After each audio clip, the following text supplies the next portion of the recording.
So we were discussing, in Eruvin and Aleph, we were discussing the laws of how wide the breach could be. So according to Rav, Chanan Barov, the name of Rav, that we set up to on the side, it's up to 10.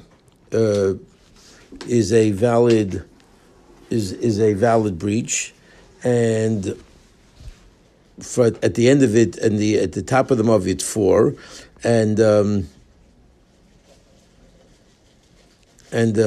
but basically we're focusing more on the breach on the side. So if you have a breach on the side walls of a mavi, Rav held would go up to 10. Rav Huna said that it was 4 tfachim. Okay, and we tried to bring a raya. We couldn't bring a raya because maybe in that case in Dam B'charia he was being more machmir, and he saw there were problems there. So the machlok is still right now exists in its terms of how big the breach can be before you have to fix it. Is it only 4 tfachim or is it up to 10 amas? So let's just read again from the Amr of Nachman, the dot there, and then we started this, but let's just get to the 2 dots and do the Rashi. So Amr of Nachman Bar Yitzchak Kavased Rav Huna Mistavra. It makes more sense that the position of Rav Huna is the correct position, that when it's a breach of more than 4, it needs to be rectified.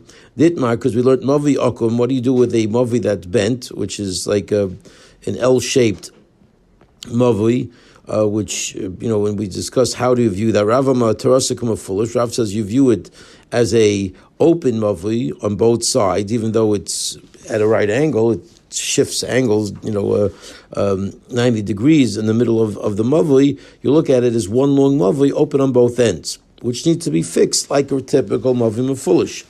Or maybe even a little bit more, as we'll see in Rashi. Shmuel says, no, we view it as a closed mavi, which basically means you view it as 2 separate mavus, each one going in its own direction, and each one with a breach. Obviously, if you have an L and the mavi goes all the way through the L, so if you take any side of that L and you view it as a mavi, it will basically go up. It will hit a dead end, before it hits a dead end, there'll be a breach in that wall.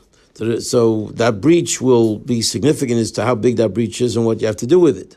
So what exactly is the nature of this machlok? What's the case that we're dealing with here in this machlok between Rav and Shmuel? If the breach is more than 10, it is impossible to say logically that you view it as a closed mavui, and all you basically need is a lechi when it's too wide. It's more than 10 amas. It's also not logical to view it as a closed mavi, but for sure, fundamentally, if it's more than 10 amas wide, we already learned before in our Mishnah that a mavi more than 10 amas wide has to be narrowed. So we can't be talking about a mavi more than 10, elav be'eser, but rather we're talking about a mavi of 10 or less. Okay, that 10 amas or less. And yet, what is Okama Rav? And Rav says, Tarasakama foolish. Okay, and we say, Rav says, you look at it as a mavli that is completely open. Now, if it's less than 10 and a breach doesn't bother me, why does it have to be viewed as being open? He says, Alma pirtzatz mavi mitzidai b'daled. Clearly, it means because you have too big of a breach and you have to view it as open. You have no other choice because of the break of that wall. Because as I mentioned, when you have that L-shaped mavli, basically because there's an opening to allow people to go through. So if you just look down one side of that mavli, you're in one entrance. When you look down the entire mavli, you see a breach of 10 or less, and that forces you to view it as it being open and it can't be closed. Now, Rav clearly would hold, therefore, that it's those are viewed as breaches and cannot be closed up. And there's no way you can look at it as a sussum, right? Foolish alma pirtzatz mavi mitzidai b'daled. Okay, so what will Rav Chanan bar Rava do with? Because I guess this dispute was, that Rav Chanan bar Rava's position was quoting Rav, What's he going to say to this? It doesn't seem like he can reconcile Rav with the position that he had about Rav.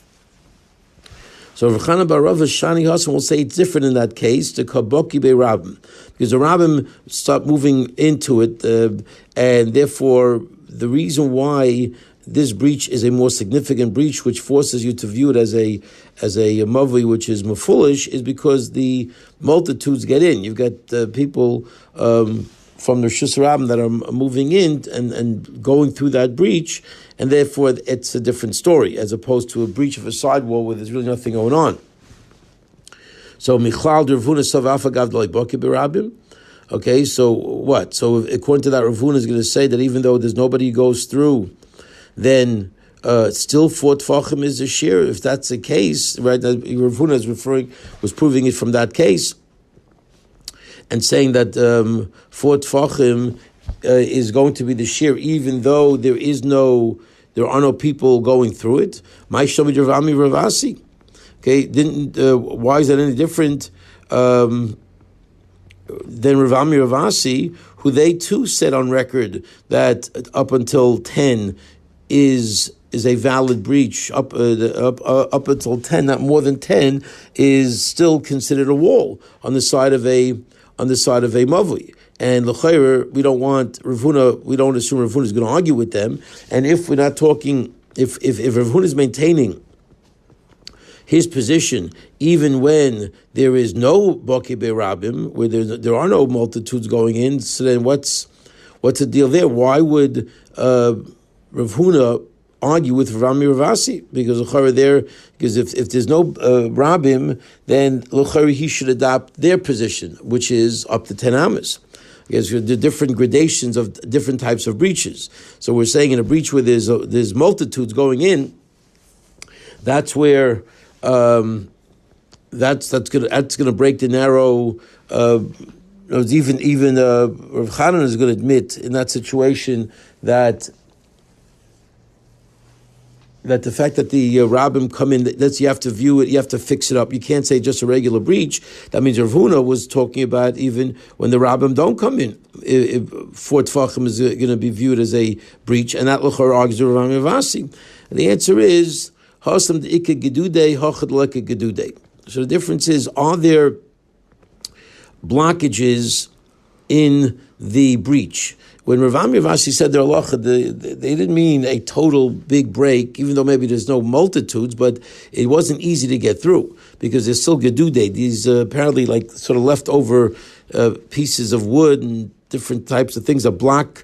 It's not viewed as a wall. It's not enough to be viewed as a wall, and they're spread out over different parts of the breach, but they'd make it uncomfortable to go through.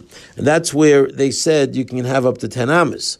But when it's not when it's very comfortable to go through and it's no big deal, then 4 tfachim, then Rav Huna's halacha will take effect. So what we have now is clearly different categories of situations, and each one sort of takes on its own halachic significance. That's how you view it. Okay, let's catch up on the Rashis here. Let's see here. I think we got up to Elema, no? I think So Elema biyosam yeser, if we're talking about a situation where the breach is more than 10, sharochev psichas akrimuso yosam yeser.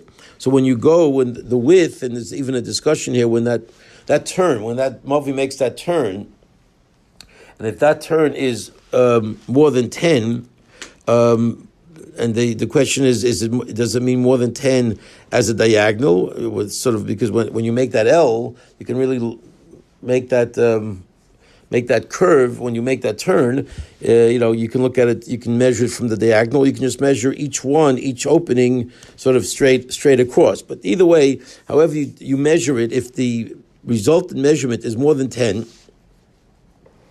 so b'halei mishmor kisasim. Okay, would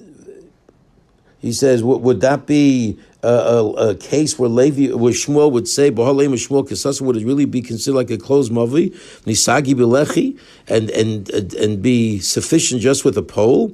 Okay, that doesn't make sense. Otu lechi b'yosam yesa b'mavi sasimi mahani.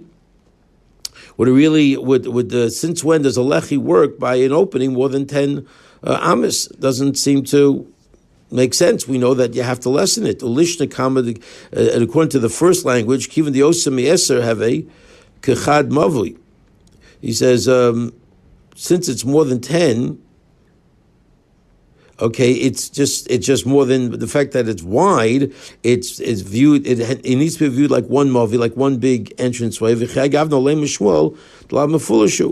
there's no way that Shmuel would say that it's not mefulish. It needs to be viewed as mefulish. The first lesson seems to be an easier pshat, but I'm not lish to come. I don't remember any different gerses. But okay, let's Rashi's first pshat is fine for us. At bottom line, it would not make any sense if it was more than 10. Elalav, next Rashi. Elalav, the only way to make sense out of this my argument between the Rav and Shmuel, Elav be'eser. And it's got to be 10 or less. Alma appears at Stadin l'Rav Barba.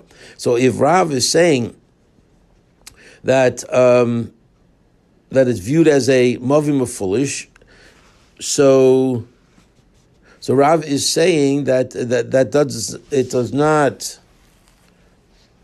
It's open. Elav be'eser. Become foolish. You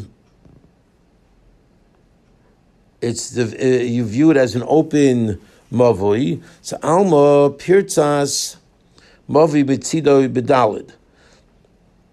So if you're going to say it's an open mavui, okay, means it goes straight across. That means the fact that you have a pirza of that level of more than between 4 and 10 clearly nullifies it. It doesn't allow you to look at it as a closed mavui. It forces you to look at it as a mavui foolish. Clearly supporting Rav Huna that.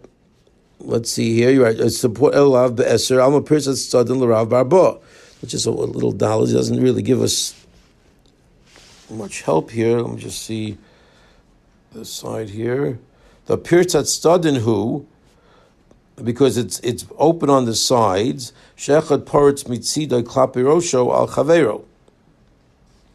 I'm reading the side there. Okay, I'm not sure how that helps too much. So again, I'm just trying to get the logic here. So again, must be that the breach is 10 or less, and that breach makes it like a mavim foolish. Okay, so. To make it sussum, we would need arba. Right. What? So in other words, right. So it's not closed. So it's open. I'm saying, but it's still considered a valid. I mean, you have to close. I mean, what do? You have to just put a.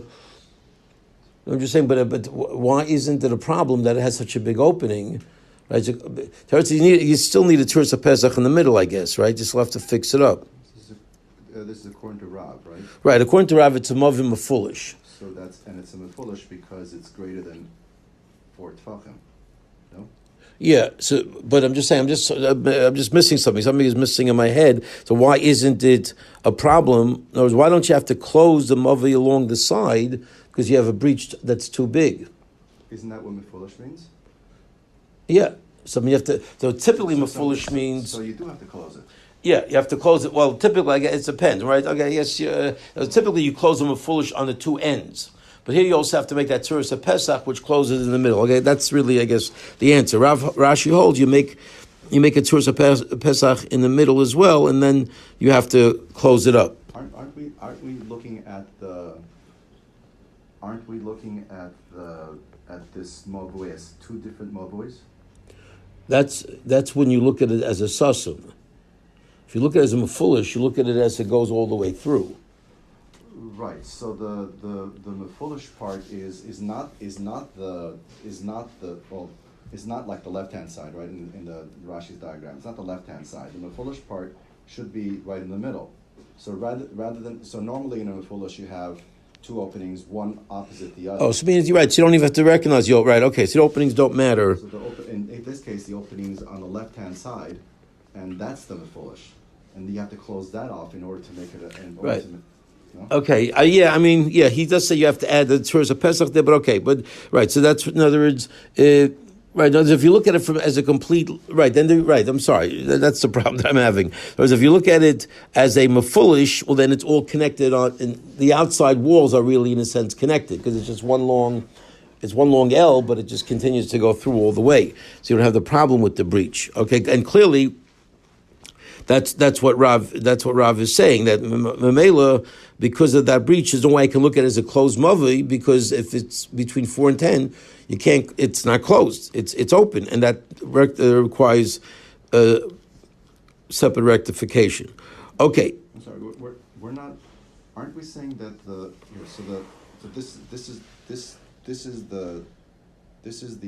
this part right here? We're looking at this mavi is only like this.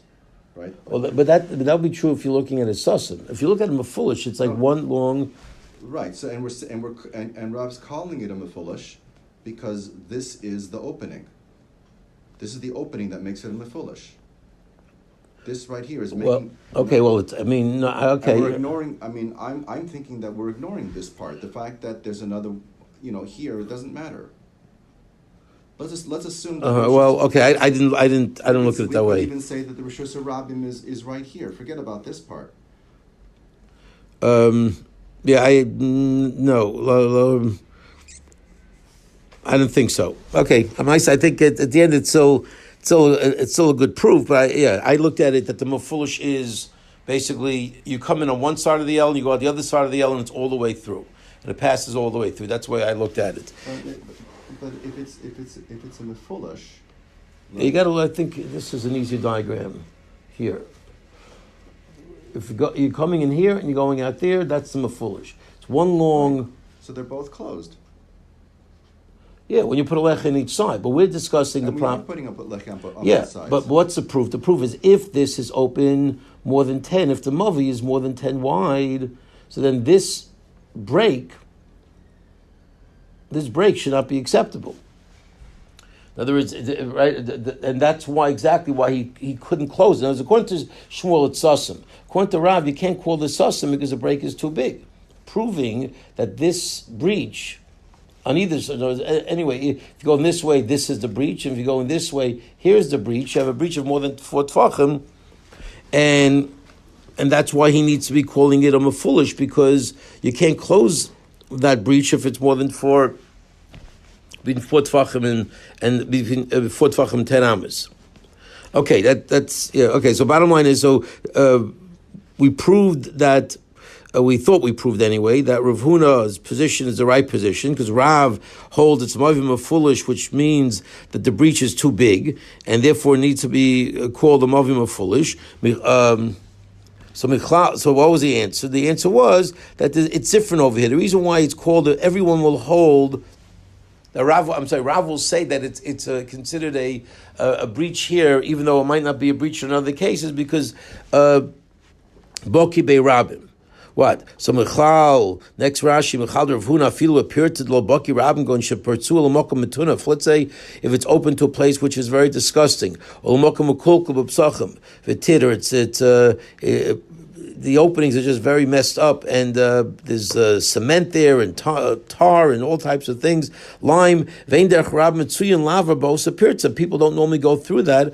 Osanami barba, is he going to say that too is a 4 tefach opening? Then that would end up that Rav Huna would be arguing with Ravami Ravasi. That doesn't seem to make sense. That Minal El, they both said earlier, Im Yesham Pas Arba, Mater Pirtat Eser, that if there's as long as there's a 4 tefach wall to get you going, they're going to allow a Pirtz up until 10. Alma Pirtas Movim Mitzidai Besser. So I don't know why. It's interesting how we didn't start with this kasha. I guess we didn't start with this kasha because I guess we recognized that Rav Ami Ravasi could be talking about a different case. But now that we're saying that Rav Huna wasn't talking specifically about that case of Bokeh Bei Rabim, we're talking about even in a case where there is no people hanging out through that opening. So why would Rav Huna argue Rav Ami Ravasi and not also admit that you go up to 10? So Gemara says, well, there's a difference there. There are 3 levels. There's Bokeh Bei Rabim, Then there's sort of neutral, and then there's Hasam Ika Gedude. Then there's another type of level, Shnishtaim and Akaisel, B'Yisai Gimel Odalet Fachim Goiva. You have left over from the breach of the wall at its lower foundation 3 or 4 tfachim of height along the entire pirta. So it seems like it's raised. The floor, there's a little bit of a low fence still remaining from the breach that makes it very, very uneasy for you to go out, and that's where Rami Ravasi said you can go up to 10.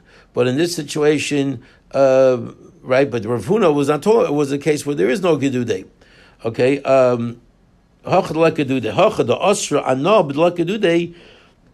Gidud loshen sofa. There's no edge. There's no ridges. There's no extensions. Nothing is going on that blocks it. So basically, you have baki be'rabim. You have a breach which is open, easy to go through, but doesn't have ridges. Okay, and that's where Rav Huna made his statement that 4 tfachim will render you too big of a breach, and you have isbe gedude, where you have these ridges that make it difficult, and that's where Rav Ravasi will say up till 10 amis, and then everything will be good. And basically all positions agree. I guess we still have right. I guess Rav Chanan still maintained his position that he can maintain that typically in all cases, even when it's right. I guess when it's not Baki Berabim, that's where the machlok is between Rav Huna and Rav Chanan is, right? So Baki Berabim, everybody agrees. Okay, when it's not Baki Berabim, then you have machlokis, and when it's Gedude, everyone agrees that it could be 10 because of the difficult nature of getting through. Okay. So the ridges are actually that it would just impede people from going through, or that it diminishes the size of the. That sounds like it would impede people. It sounds right. That seems to be the main thrust, and then actually it is viewed as a breach, but a breach that's not going to be used, and therefore we're able to go up to 10 amas. Okay, so we got different issues here, and okay. Why did we have a problem with Rav Huna and Rabbi Ami and Rabbi Asi? We assume that Rav Huna didn't argue with Rami Rav Asi. It seems like their position, right? That they seem to be. I mean, we had this situation before as well. The Rami Rav Asi statement seemed to have been like universally accepted, and maybe because they're early Amoraim as well, so it didn't seem like Rav Huna would argue with them. Okay. So somehow we plowed through that, not the easiest Gemara. Okay, Tara Baran. So let's now proceed with the next brisa. Okay, to that. Tara Baran. Ketzad ma'avin derech reshus harabim. So this seems like an oxymoron type of statement. How does one make an erev in a reshus harabim? Which we'll see is problematic because normally you don't make an erev in reshus harabim. Reshus harabim is reshus deraisa, and l'chor shouldn't allow an erev. Let's see. If you have a path that's Rishus Harabim, how do you make an Erev? So he says, Osa Tzuras HaPesach Mikan, V'lechi V'kor Mikan.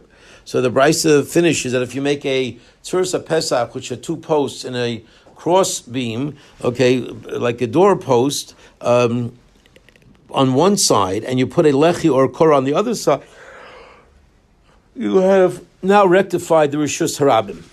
And you can carry it, which sounds, we'll see, which needs to be explained. Chananya argues with the Tanakama and says it is not sufficient with a Tzuras HaPesach on one side and a Lechi Korah on another side.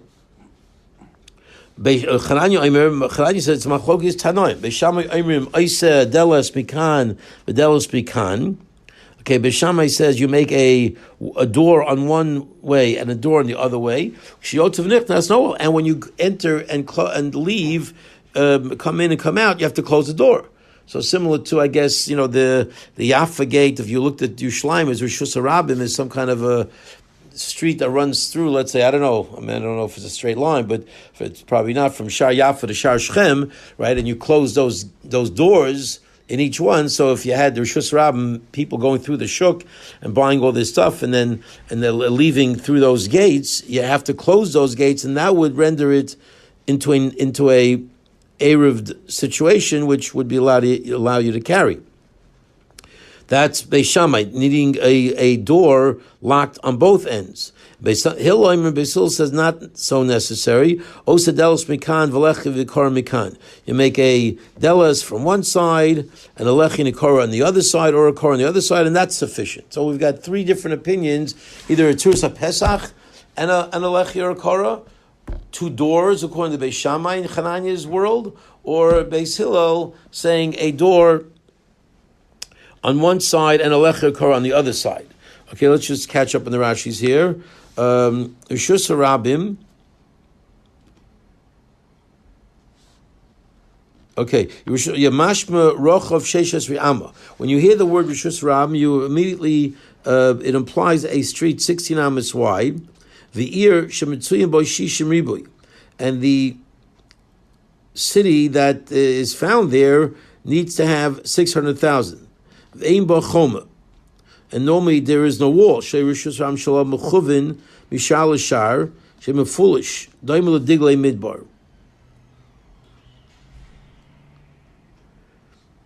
So Rishus Harabim, Rashi defines as a street that's 16 amos wide, with 600,000 people in that city. Ve'ein bo choma. Okay, Shei Rishus Ram Shalom Mechuvin Mishal Ashar. It went from gate to gate, that it should be open like the Diglei Midbar. So I'm not sure if it has no walls, then what are you closing? And what's the gate? What are the doors closing there? Let's see here. Yeah, I'm not sure about these walls. Just see the ches. Okay, well, they just focus on the 600,000. We know that the 600,000 is a big machlokus rishonim, that everybody holds you need it, and that's why there are many people. Well, actually, I shouldn't say that. There are some people say you don't need it. I should say that, but okay, we'll have to see about this walls. I'm not sure what Rashi means. Ein bo choma. There's no walls in the city, and what's wrong if there are walls in the city? I'm not sure what Rashi throws that in. Okay, so Fret the Gemara, 1 second. Yeah, so let's continue Rashi's. Tzuras HaPesach mikan b'roishoi echad v'lechi v'kor b'sof ir. So on one side you've got Tzuras HaPesach at one end of the city, and you got a lechi and a kor on the other end of the city. Then you're good to go. And I guess the city is, I don't know, some narrow, basic thoroughfare with houses on the side. That's what you have to say. Tzuras HaPesach mikan, brosho echad. Okay, you have a Tzuras HaPesach on one side, on one end of the city. V'lechi v'kor misof ir, you did that. Yesser al kain. Okay, no, that's weiter. Okay, so fine. So those are the three opinions we have, and we'll have to analyze this momentarily. So for the Gemara, Rishus Harabim, back to the Gemara. Rishus Harabim mima arva. Okay, is Rishus Harabim able to have an Eruv? This Brisa sounds like you can have Rishus Harabim. You can have a city 16 amas, or a street 16 amas wide, with all these people walking through it, and you're going to make an Eruv to allow you to walk inside of it. How does that happen? Since when can you make an Eruv? Tanya, it says in the Brisa, Yisrael came more than that. Amr of Yehuda. This is a Mishnah discussing the laws of carrying a Rishus Harabim. Okay, quoted many times in Shabbos. Yisrael came Amr of Yehuda. Even furthermore, Rav Yehuda says, if you had two houses on two opposite sides of Wilshire Boulevard, could you close off that particular area that would allow you to carry from your house to the house across the street, right? So all you'd have to do is, if you made walls all the way across Wilshire, then you'd have your own little, block of Rishus Harabim, and everything would be fine. But can you do something less than that and still be able to carry? So Rabbi Yehuda feels, it's his unique opinion, that once you have two walls of Rishus Harabim, that negates it being a Rishus Harabim. The fakir of Rishus Harabim can't have two walls. And if you have two opposite walls, that itself, by definition, takes it out of the realm of being Rishus Harabim.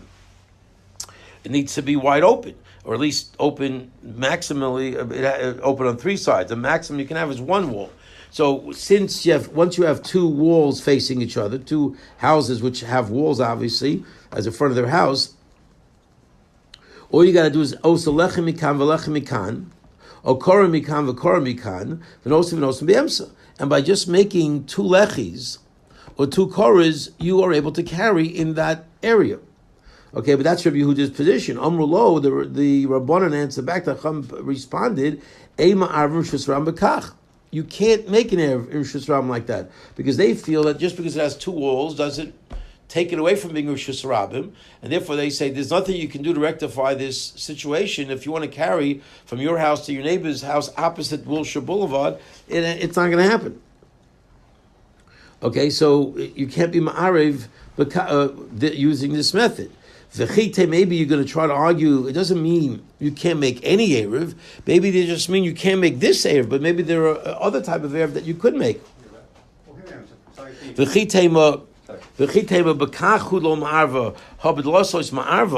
And maybe you want to say that what they mean is you can't be ma'arev it this way with the lechi on one side and the lechi on the other side, okay, but you could be ma'arev it in a different method, through using a different method.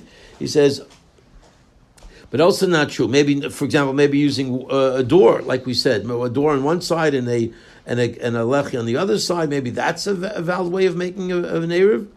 One more time. Rabbi Avrohom said in the name of Rabbi Yochanan, Yishlayim Moli Dlosa and the Nolos had Yishlayim not had its doors closed b'layla at night. You'd be chayiv on it because of the fact that it's Rosh Hashanah.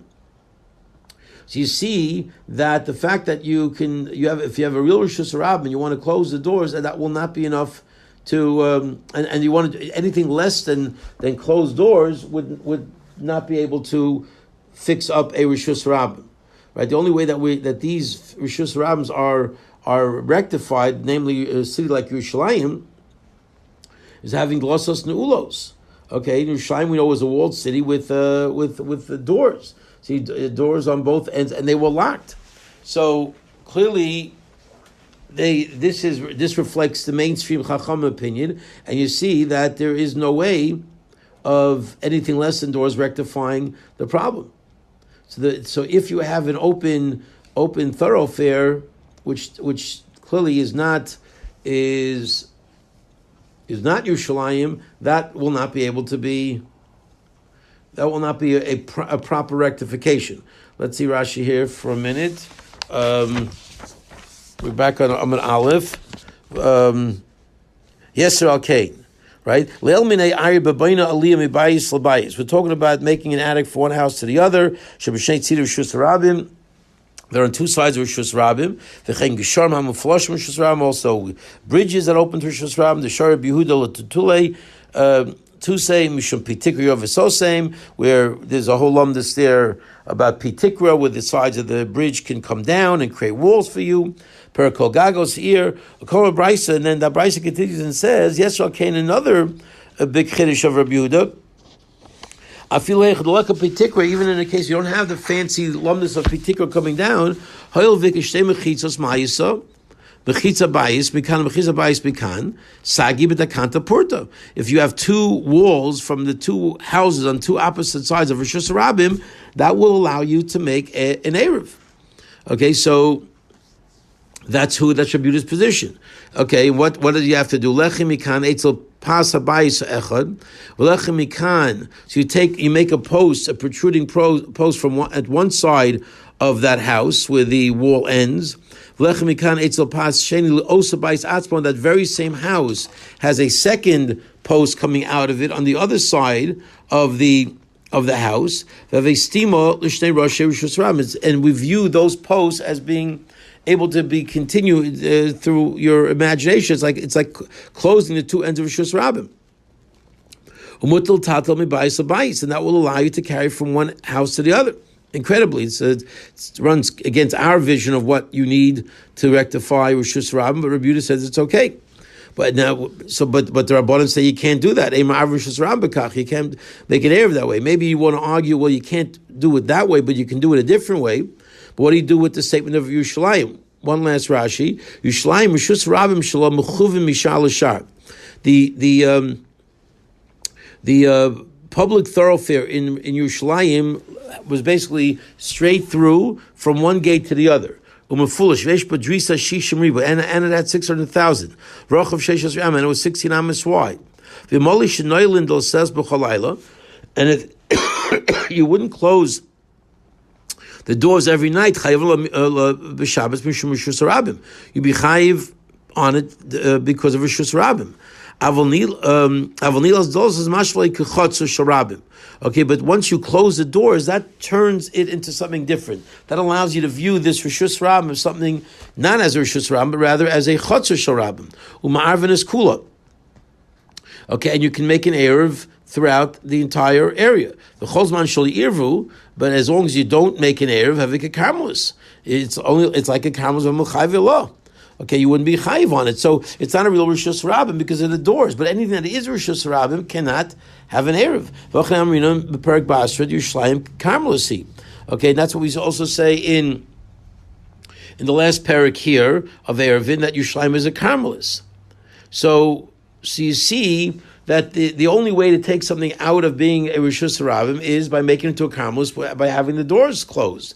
So at the end of the day, there is absolutely no way that we're just this quote of Rabbi Yochanan is proving that you cannot make an Erev in a Rishus Rabim. So what in the world did we mean when we started this brisa saying that how would you make an Erev in Rishus Rabim? The Rabbanan seem to say it's not possible. Okay, and one more line. V'amar ula hani avule the mechuza imoli delasos nenos chayavla mishum Rishus Rabim. Okay, the gates of Mechuzah. Okay, the same idea. The Mechuzah was a similar city. Look at Rashi. Sharia ir mechuvanim zegedek zavayabo shishimribi at 600,000. Okay, so bottom line is, it's also the same thing. You have to have the doors closed to take it out of that realm of being a Rishus Rabim, and we didn't do it over here. Okay, because only Beis Shammai says you need two doors. Everybody else says you don't need two doors. So how could Beis Hillel say you don't need two doors when clearly Yerushalayim, that's the only way you get out of it? So we'll have to pick this up as Hashem on Wednesday morning.